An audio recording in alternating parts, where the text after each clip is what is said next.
Hola, ¿qué tal? Muy buenas tardes. Sean bienvenidos nuevamente a este su canal, Dialogando sobre Democracia. Y hoy nos acompaña un compañero, un amigo desde Tijuana, Baja California, este, Martín Cruz. Adelante, Martín. Buenas tardes. Buenas tardes, Daniel. Qué gusto saludarte desde Tijuana. Acá es casa de tuya y casa de toda la audiencia que te ve. Por cierto, te felicito porque esta iniciativa de Dialogando sobre Democracia que he venido siguiendo en los últimos días, pues es una iniciativa que creo yo hay que aplaudir, porque en estos tiempos creo que lo que más se aborda, pero que menos se entiende es la democracia, ¿no? Y es un gusto que hayas, pues desde tu estado, que es Quintana Roo, y yo desde Tijuana, Baja California, que parece que estamos al extremo, pues que nos hayamos puesto de acuerdo para esta dinámica. Y te agradezco mucho que nos des la oportunidad a los jóvenes que muy pocas veces pues tienen esta oportunidad de poder opinar o poder disertar en estos temas, ¿no? Te agradezco mucho, mi querido Daniel. No, pues siempre bienvenidos. Los jóvenes, las juventudes, pues son una oportunidad y que merecemos también ser escuchadas. Y bueno, pues es un placer para mí poder contar con una persona que tiene una amplia experiencia en el tema jurídico, en el tema académico y también en el tema político. Ha generado muchas situaciones curriculares bastante interesantes. Y bueno, ahora sí que te tocó vivir en la parte de la frontera norte de México, ¿no? Es una situación, pues, socialmente muy, muy complicado de entender todavía. Así es, así es. De hecho, ahorita que tocas el tema, digo, abriendo ya el panorama de la disertación, es bien curioso porque muchas veces, no sé si te has dado cuenta tú, Daniel, al norte del país como que se nos aísla para alguna toma de decisiones y la inversa, el norte como que aísla al centro y al sur. Yo nací en Tijuana, mi familia yo soy de cuarta generación de Tijuana, o sea, mi familia es fundadora de esta ciudad. Mi bisabuelo fue de los que creó la presa, por ejemplo. Tuve amistades de mis abuelos que también fueron los gobernantes de aquí, pero con una visión sobre todo de una frontera coyuntural que recibe. Quiero platicarte rápido. Tijuana es la ciudad, ahorita es la ciudad más grande del país, con más crecimiento a nivel nacional. Es la ciudad con más multiculturalismo. Es una ciudad que no tiene una cultura propia. Tenemos cultura de todos los estados. Siempre le digo yo a la gente, si quieres ir a una ciudad donde puedes encontrar gente de tu estado, es a Tijuana. Siempre vas a encontrar gente de todo tipo. Pero aparte, tienes la oportunidad de que en 10 minutos cruzaste a los Estados Unidos. Entonces, no cualquiera pues tiene esa facilidad y ha sido pues, un honor siempre representar a Tijuana, pero también es una responsabilidad, fíjate, muy grande el ser mexicano y tijuanense porque recaemos en muchos aspectos, derechos humanos, democracia, por ejemplo, y algo bien importante, nos toca, a los tijuanenses, nos toca siempre resentir las decisiones de los Estados Unidos. Si sube el dólar, nos afecta. Si gana tal persona, nos afecta, etcétera. Entonces, creo que es muy importante puntualizarlo. Y siempre es un gusto también abordar un poquito más de lo que a veces la gente como que oye, pero que no conoce a fondo. Por supuesto, ¿no? Y eso, bueno, claro que tener a Estados Unidos una presión, como lo comentas, económico, jurídico, social, todos los aspectos, ¿no? Y justamente de ahí es donde vamos ahorita a partir con este tema que se llama el gobierno de Donald Trump y la relación con México, ¿no? Que nos vamos a abocar principalmente a cómo es que se ha dado esta relación o cómo se dio más bien esa relación de Donald Trump con el gobierno actual de Andrés López Obrador.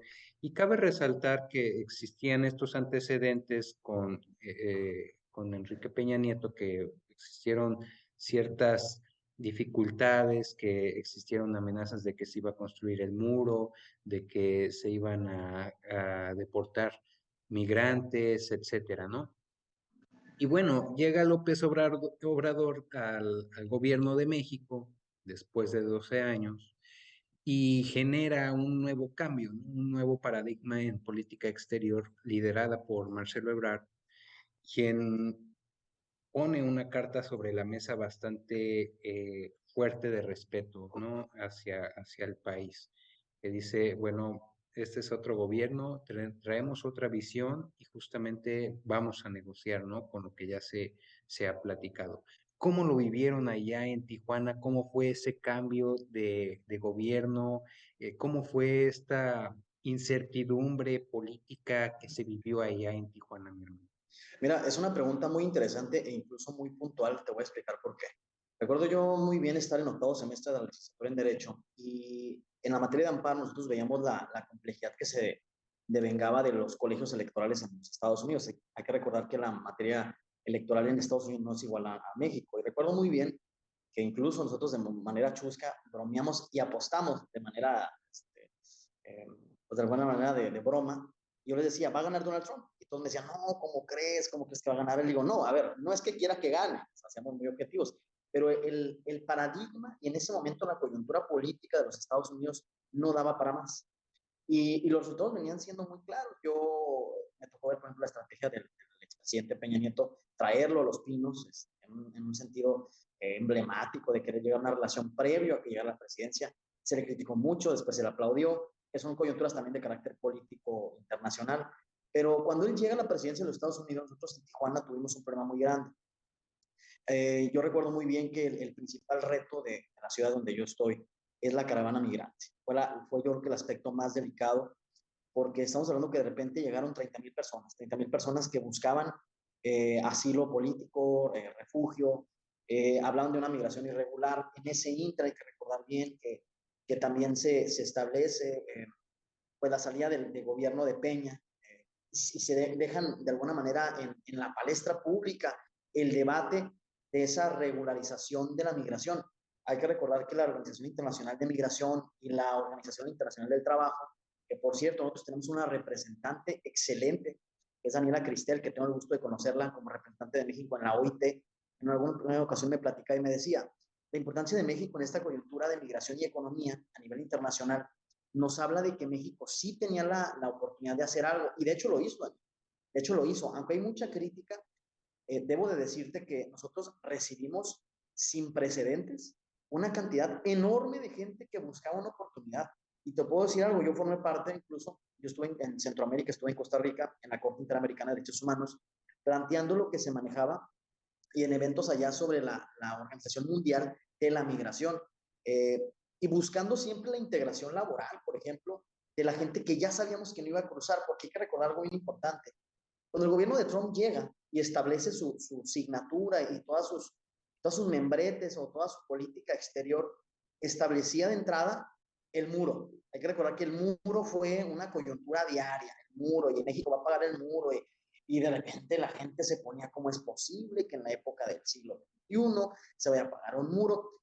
Yo siempre aboné a que no lo iban a hacer. De hecho, hay datos duros que dicen que el muro que hoy nosotros vemos, por ejemplo, físicamente aquí en Tijuana, pues no fue en la época de Donald Trump, fue en la época de Barack Obama, ya estaba presupuestado. Hay que recordar que, aunque el presidente de los Estados Unidos tiene cierta fuerza política ejecutiva, hay que recordar que también las cámaras de representantes tienen también una política exterior muy, muy misiva. O sea, el presidente no lo gobierna todo al 100%, ni la economía ni la cuestión migratoria, o la seguridad nacional, como se le dice.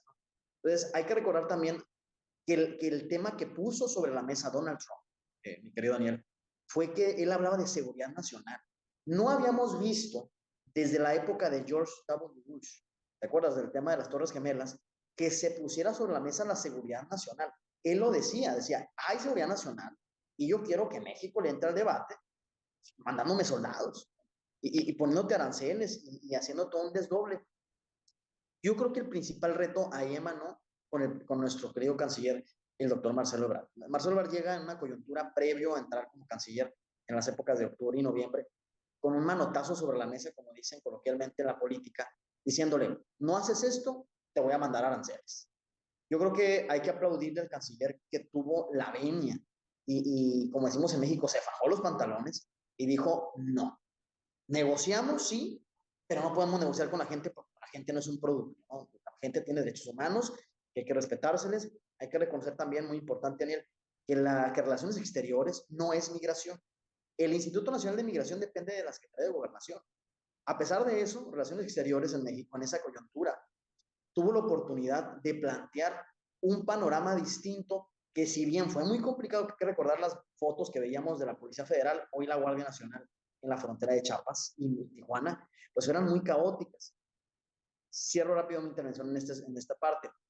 Lo que yo vi personalmente en Tijuana es que sí México confrontó algo que nadie quiere confrontar, su propia ley.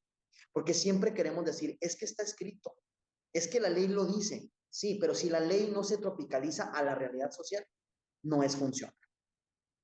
Sí, por supuesto. Recordando esta problemática que existieron las olas migrantes, principalmente provenientes de Honduras y de El Salvador, que tenían estas grandes caravanas, niños, jóvenes, y que era una crisis humanitaria, que se creó una crisis humanitaria bastante fuerte y que incluso le tocó al presidente Andrés Manuel, pues, definir, ¿no?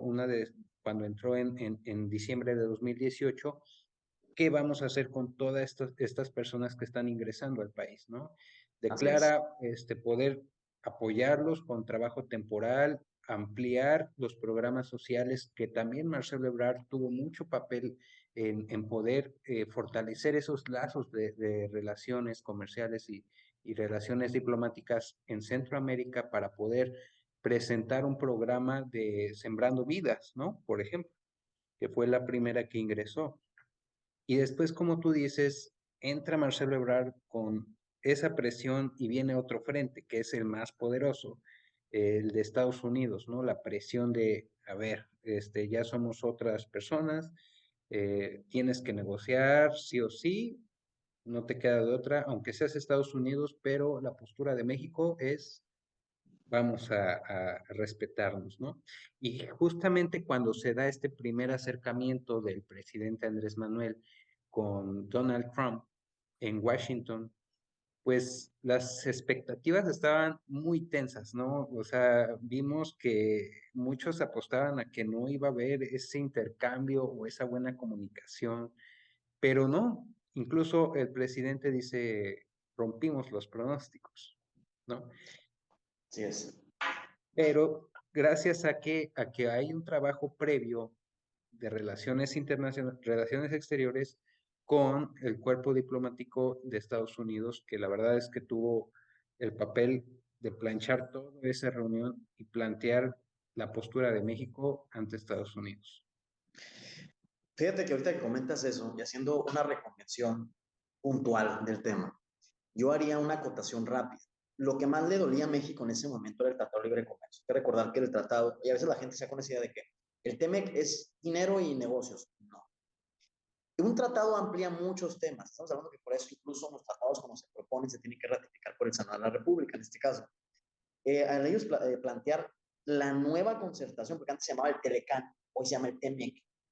Hay que recordar cuando el gobierno anterior, que ya tenía en esos cuartos de al lado, esos cuartos de negociación, a Ebrard. Hay que recordar muy importante ese tema, que en ese cuarto estaba el yerno de Trump, Jared Kushner, que fue una persona clave en la negociación. El Luis Videgaray, el secretario de Hacienda y después secretario de Asuntos Exteriores también. Lo que hacían era que buscaban un consenso financiero. Hay que recordar que México es el socio más cercano a los Estados Unidos, porque hablamos de un tema marítimo, hablamos de un tema fronterizo y hablamos de un tema de seguridad nacional, ahora sí como tal. Cuando se plantea esa factibilidad y de que incluso acuérdate que decían, es que si gana Andrés Manuel se va a llevar mal con Trump, decían. Y fíjate, hay que hacer una acotación en este tema, porque Donald Trump felicita a Andrés Manuel cuando gana.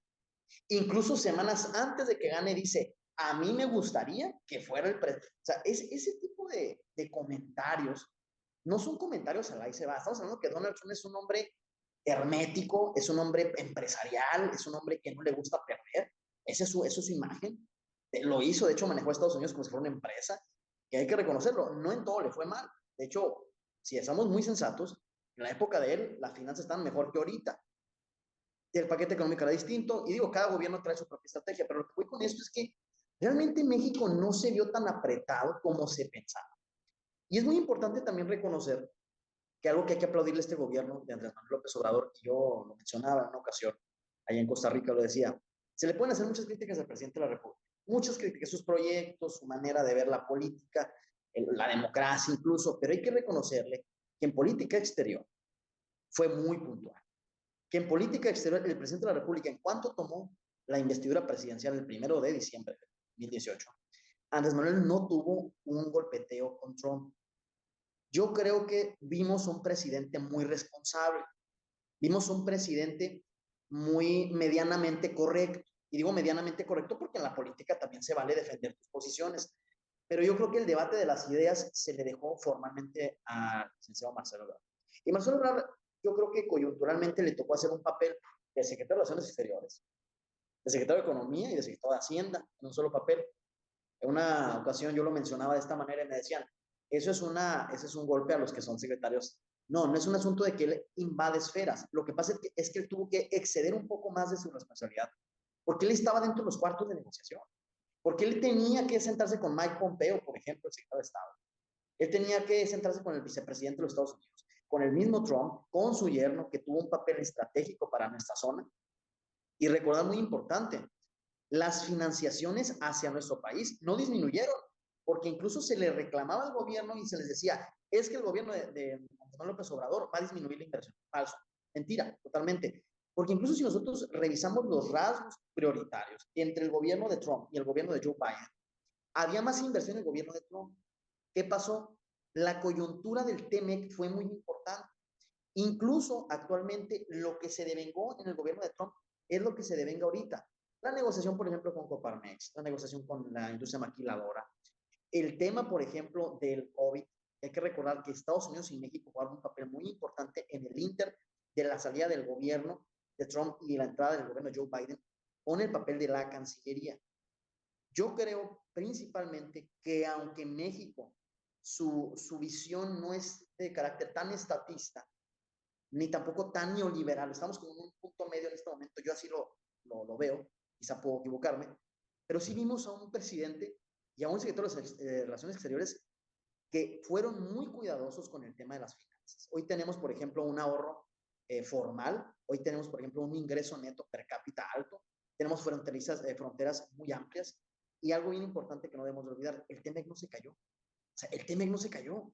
Se le apostaba que se nos cayera el Tratado de Comercio. Hay que recordarlo. La apuesta de los medios fue, se va a caer. Andrés Manuel va a llegar y se va a caer. No creo que la arme. Y pasó todo lo contrario. Entonces, hay que remarcar esa parte que el TEMEC fue fundamental en la cooperación internacional entre el gobierno de Trump y el gobierno de Trump.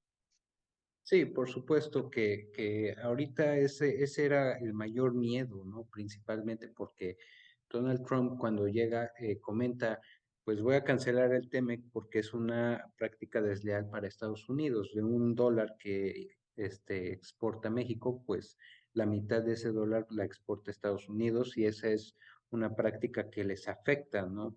Además de que es curioso ver cómo es que Donald Trump pues efectivamente dice, bueno, me gustaría que fuera Andrés Manuel. Tiene un punto de error pero muy agudo, ¿no?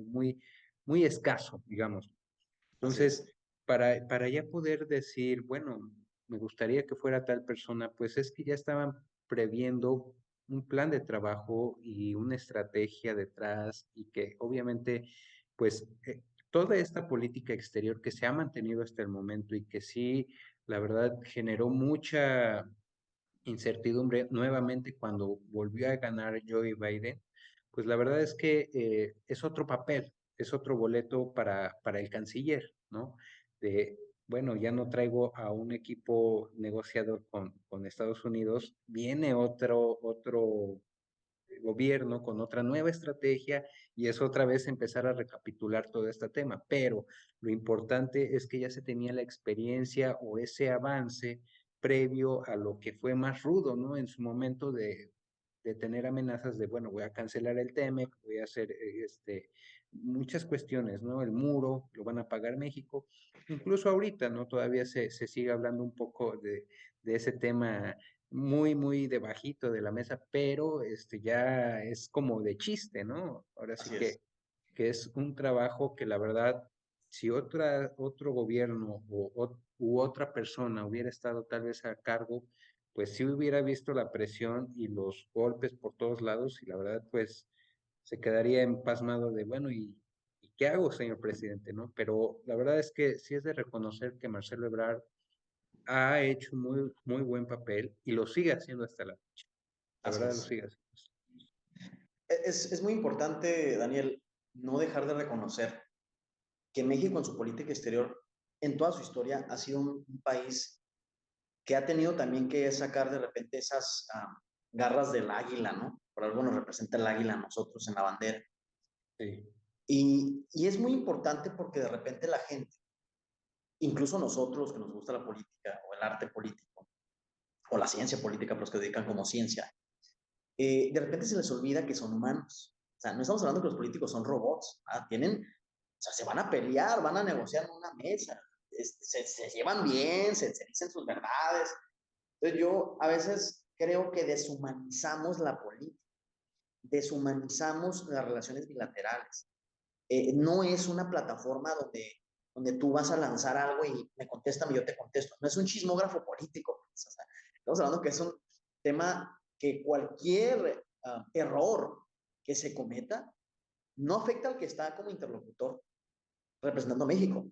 Afecta a millones de personas. Y eso lo decía Ebrard hace poco. En esa relación bilateral que tiene México con Estados Unidos. Yo, te seré honesto, personalmente yo tenía mis dudas en cuestión al gobierno de Trump. Tengo buenos amigos en los Estados Unidos. En Tijuana la dinámica hace que tenga buenas amistades con Los Ángeles, eh, con San Diego, California. Y yo veía, por ejemplo, que había incluso latinos mexicanos apoyando a Trump. Eso me llamó mucho la atención. Y recuerdo muy bien una ocasión una persona con la que tengo muy buena amistad, que también es político, me decía, mira, lo que pasa es que nosotros estamos apostando a una economía, no nos interesa el personaje.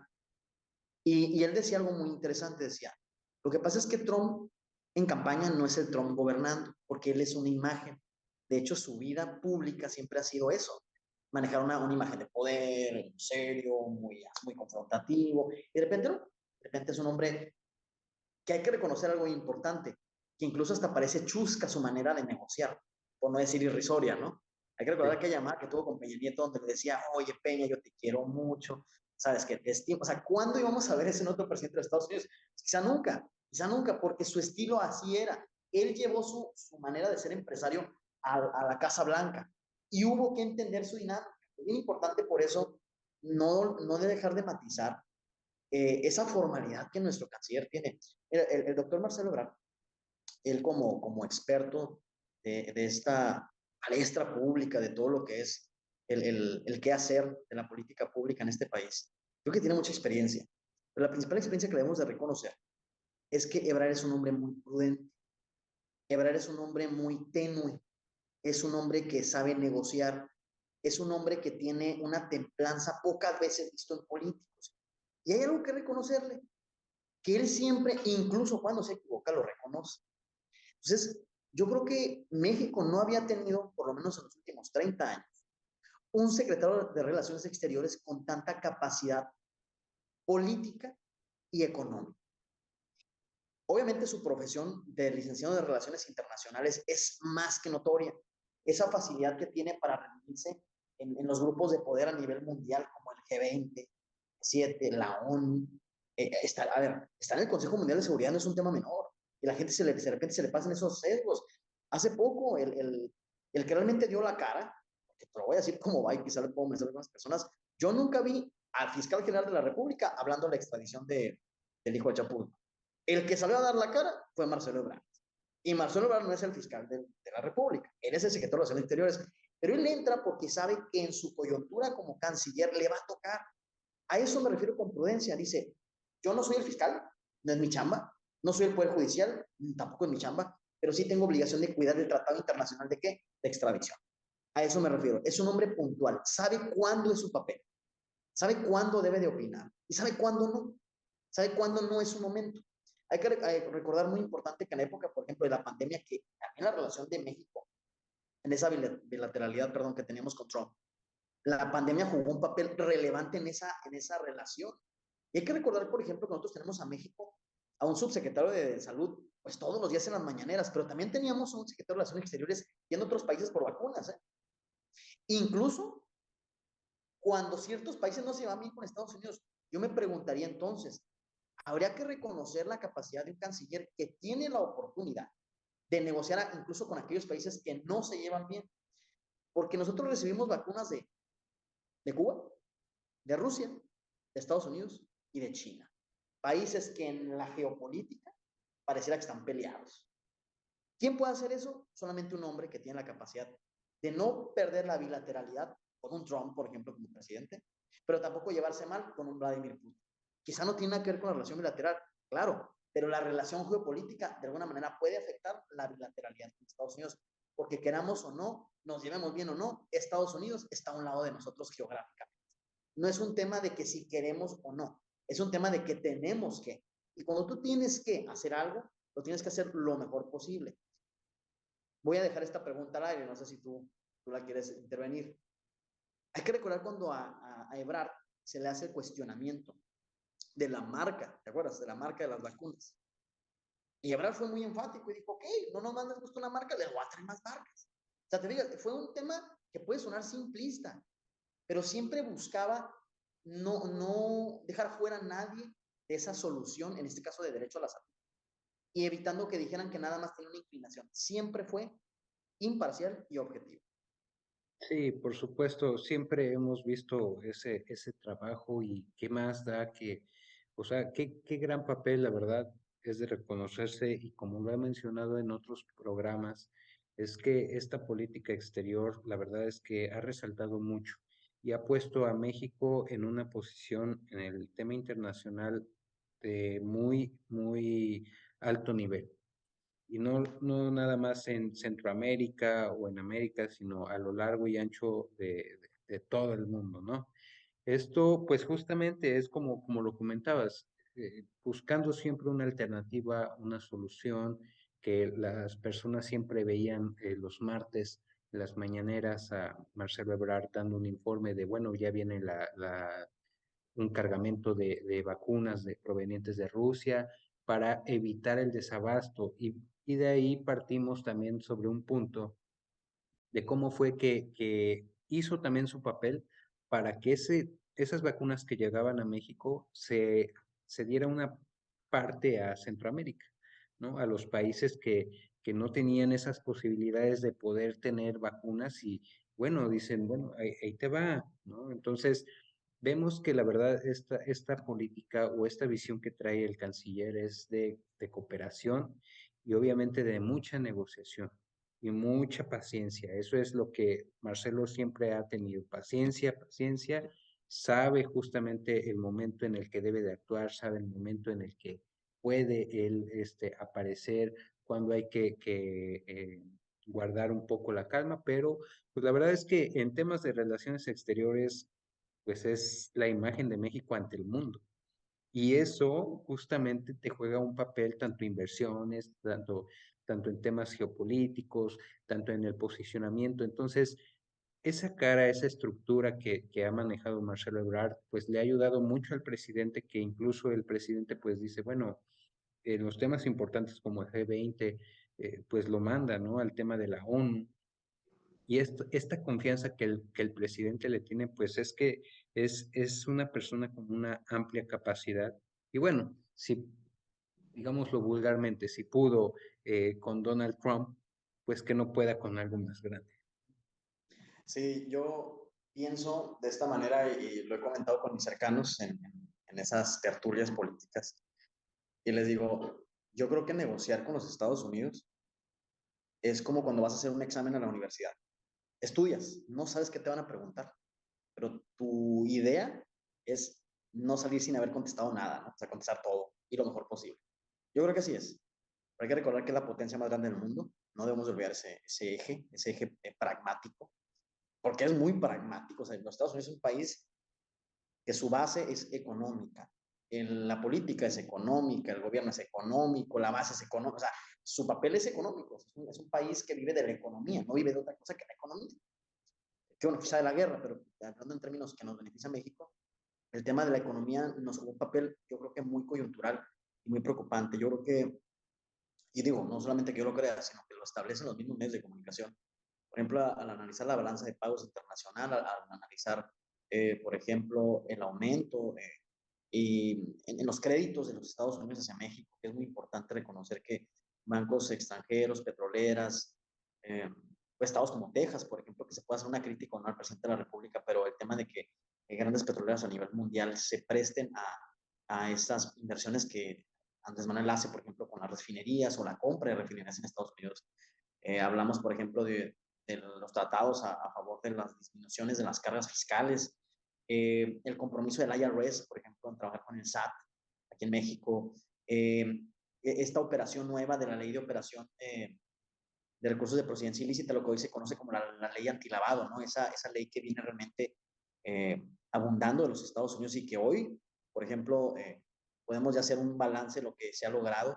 Tuvimos, por ejemplo, a un Santiago Nieto de director de la Unidad de Inteligencia Financiera, una persona incluso muy cercana a Ebrard, que lograron cuestiones impensables, cuestiones que hoy rayan en temas como notariales, cuestiones que rayan en temas judiciales, jurídicos, políticos, históricos, porque la recaudación en materia fiscal, que se logra también de la mano de esos acuerdos que Ebrard se ha desdoblado en los Estados Unidos, tiene que ver con un ingreso que ha beneficiado para los programas sociales de México, de los Estados Unidos mexicanos. Si bien nosotros somos 32 entidades federativas, el trabajo que la Cancillería ha realizado es un trabajo que también ha realizado financieramente. Hay que reconocer, por ejemplo, el trabajo que un Elon Musk le marca a un Ebrard, que un Bill Gates, o sea, tiene reuniones con él, que Silicon Valley en California se sienta con Ebrard. Pues no son temas menores, estás hablando de que las potencias de inversión en manufactura, de inversión en industria, están captando al que pudiera ser el próximo presidente de México. Yo siempre lo pongo en la mesa y no es un tema de anticipado de campaña, porque eso me lo sé muy bien, pero si lo pudiéramos denotar, Ebrard es el único que le entiende al tema financiero como político, como político. Y te lo voy a dejar bien sencillo. Hoy y mañana se va a estar disputando un evento, si no me equivoco, ahí en Sonora, donde van a hablar el tema del litio. El tema del litio no hubiera despuntado si no hubiera sido por Ebrard. No es un tema meramente de política exterior, es un tema de finanzas, es un tema de inversión extranjera, que si bien México ya lo ha tenido captado en una ley, hoy tenemos captadas a nivel mundial que México tiene reservas probadas de litio, incluso ya con una empresa estatal que se llama Litio MX que va a operar desde Sonora.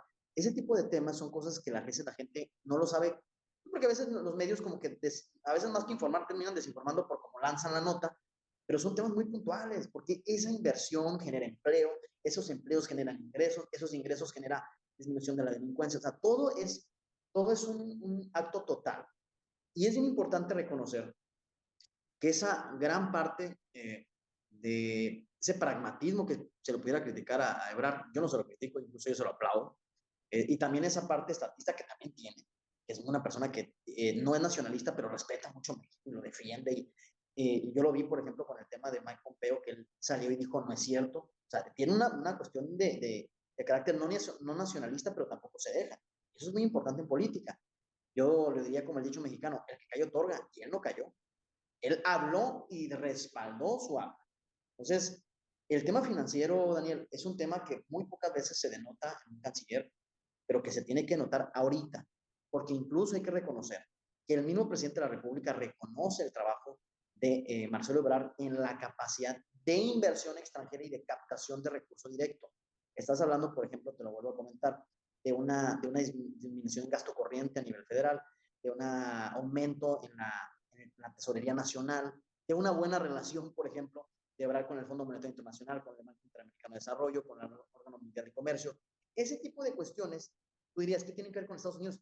Tiene que ver todo, porque la mayoría de sedes están en los Estados Unidos. La Comisión Interamericana está en los Estados Unidos. La ONU está en los Estados Unidos. O sea, todo este tipo de organismos de carácter internacional recaen en los Estados Unidos. Nosotros estamos al lado de los Estados Unidos. Y estas decisiones se tomaron, lo reitero, gracias también a la buena relación que tuvo Donald Trump con México. No olvidemos que Donald Trump era empresario y hay que reiterar, no es fácil hablar con un empresario. Ahora imagínate un empresario presidente de un país. Hasta el día de hoy, el único del gabinete presidencial que pudo fue Marcelo Ebrard. Sí, sí, por supuesto, eso siempre ha sido un punto de que los economistas muchas veces cuestionan, ¿no? Si realmente un empresario sería ideal que dirija a un gobierno, ¿no? Porque para la economía, pues no cuaja, ¿no? Esa relación.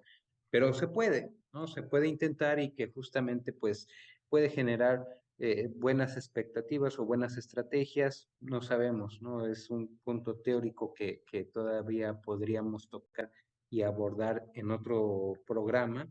Yes. Y pues, mi estimado, la verdad es que el tiempo se ha ido muy rápido, nos ha ganado el tiempo, Nos se agotó pasa volando. rapidísimo. ¿Algún saludo, dedicatoria en especial, mi hermano, en este Sí, minuto? claro que sí, ¿no? Principalmente una vez más gracias a ti, a tu auditorio por esta oportunidad y espero seguir viniendo. Aprovecho de agradecer también a la relación que nos une, que es la licenciada Ana Miriam Guizar Valenzuela, que es una persona a la que quiero bastante y que por cierto mañana cumpleaños, aprovecho en esta transmisión a desearle feliz cumpleaños adelantados para el día de mañana, pero sobre todo agradecer estar en un proyecto tan importante y tan sólido como son las cercanías con nuestro querido amigo, el licenciado Marcelo Ebrard. Así que mi saludo principal sería para él y decirle, aquí andamos, aquí le estamos echando ganas, y decir a los jóvenes que la democracia, querido Daniel, es fundamental para un país. Sin democracia no hay nada, sin democracia no hay Estado, ya lo decía Juan Jacobo Rousseau, Nicolás Maquiavelo, el mismo Platón, Sócrates. La democracia es la base del pueblo, por el pueblo y para el pueblo. Entonces, yo te felicito mucho, Daniel, por esta iniciativa. Yo he visto todos los videos, soy de las personas que siempre está ahí comentando, porque realmente, si hiciéramos un balance, ¿cuántas veces se habla de democracia? Creo yo que ese es muy buen trabajo. Debemos culturizar la democracia y la política. Y siempre he pensado que un país que tiene conocimiento de democracia y de política es un país que sin duda alguna va camino hacia el primer mundo. Así que te agradezco mucho por la invitación. No, mi hermano, este es un canal para todos y todas y pues principalmente para los jóvenes, ¿no? Y si tú también que nos estás viendo, que estás viendo este video, recuerda que puedes mandar un mensaje a nuestras redes sociales de Facebook, en Twitter y también puedes seguirnos en YouTube, ¿no? Como Dialogando sobre Democracia y estamos abiertos a cualquier tema. Recuerda que todos y todas somos parte de este gran país y qué mejor que tus opiniones, tus puntos de vista puedan ser discutidos, puedan ser dialogados y que podamos aportar algo de ideas a esta gran sociedad, ¿no? Que es México. Mi hermano, te mando nuevamente un saludo hasta Tijuana, desde aquí, Muchas desde gracias. Cancún, Quintana Roo. Y bueno, espéranos en el video de mañana. Les traemos un tema bastante interesante. Nos vemos mañana. Nos vemos. Gracias, Daniel.